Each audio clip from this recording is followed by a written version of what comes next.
সাবেক প্রধানমন্ত্রী ও BNP chairperson Begum Khaleda জিয়ার প্রয়াণে দলটির সর্বোচ্চ পদটি এখন শূন্য। একই সঙ্গে দীর্ঘ এক দশক ধরে জাতীয় কাউন্সিল করতে না পারায় বিএনপির সাংগঠনিক কাঠামোতেও তৈরি হয়েছে বড় শূন্যতা। উদ্ভূত পরিস্থিতিতে বিএনপির কাউন্সিল বা জাতীয় সম্মেলন আয়োজনের বিষয়টি নতুন করে আলোচনায় এলেও ফেব্রুয়ারিতে অনুষ্ঠিতব্য ত্রয়োদশ জাতীয় সংসদ নির্বাচনকে সামনে রেখে আপাতত কাউন্সিল হচ্ছে না বলে জানিয়েছে দলীয় সূত্র।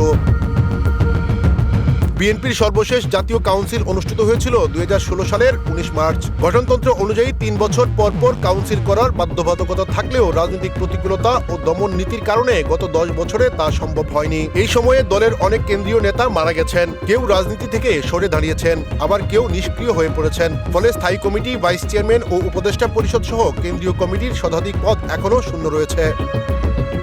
বর্তমানে বিএনপির সর্বোচ্চ নীতি নির্ধারণী ফোরাম জাতীয় স্থায়ী কমিটির 4টি পদ শূন্য। চেয়ারপারসন ও স্থায়ী কমিটির সদস্য হিসেবে খালেদা জিয়ার মৃত্যুতে একই সঙ্গে 2টি গুরুত্বপূর্ণ পদ খালি হয়েছে। দলীয় নেতারা বলছেন, শোক কাটিয়ে এবং জাতীয় সংসদ নির্বাচন শেষে উপযুক্ত সময়ে জাতীয় কাউন্সিলের আয়োজনের প্রস্তুতি নেওয়া হবে, তবে এখনই কাউন্সিল আয়োজনের পরিবেশ নেই। এদিকে বিএনপির গঠনতন্ত্র অনুযায়ী চেয়ারপারসনের পদ শূন্য হলে সিনিয়র ভাইস চেয়ারম্যান স্বয়ংক্রিয়ভাবে চেয়ারম্যানের দায়িত্ব গ্রহণ করেন। সে অনুযায়ী তারেক রহমান বর্তমানে বিএনপির চেয়ারম্যানের দায়িত্বপ্রাপ্ত হয়েছেন। যদিও দলীয়ভাবে এ বিষয়ে আনুষ্ঠানিক ঘোষণা আসেনি এবং তার নামের আগে এখনো চেয়ারম্যান উপাধি ব্যবহার করা হচ্ছে না। দলীয় সূত্র জানায়, তারেক রহমান আপাতত ভারপ্রাপ্ত চেয়ারম্যান হিসেবেই দায়িত্ব পালন করতে আগ্রহী। তিনি মনে করেন, পূর্ণাঙ্গ চেয়ারম্যানের দায়িত্ব গ্রহণের আগে তৃণমূল পর্যায়ের মতামত নেওয়া প্রয়োজন। কৌশলগত কারণেও এখনই আনুষ্ঠানিক ঘোষণা দেওয়া হয়নি। বিএনপির শীর্ষ নেতাদের মতে গঠনতন্ত্রের স্পষ্ট বিধান থাকায় আলাদা করে ঘোষণা দেওয়ার প্রয়োজন নেই। তবে স্থায়ী কমিটির আগামী বৈঠকে নির্বাচন পরিস্থিতির পাশাপাশি সাংগঠনিক বিষয় ও চেয়ারম্যান পদ নিয়ে আলোচনা হতে পারে। এরপর এ বিষয়ে চূড়ান্ত সিদ্ধান্ত বা ঘোষণা আসার সম্ভাবনা রয়েছে। সব মিলিয়ে খালেদা জিয়ার মৃত্যুর পর শোক,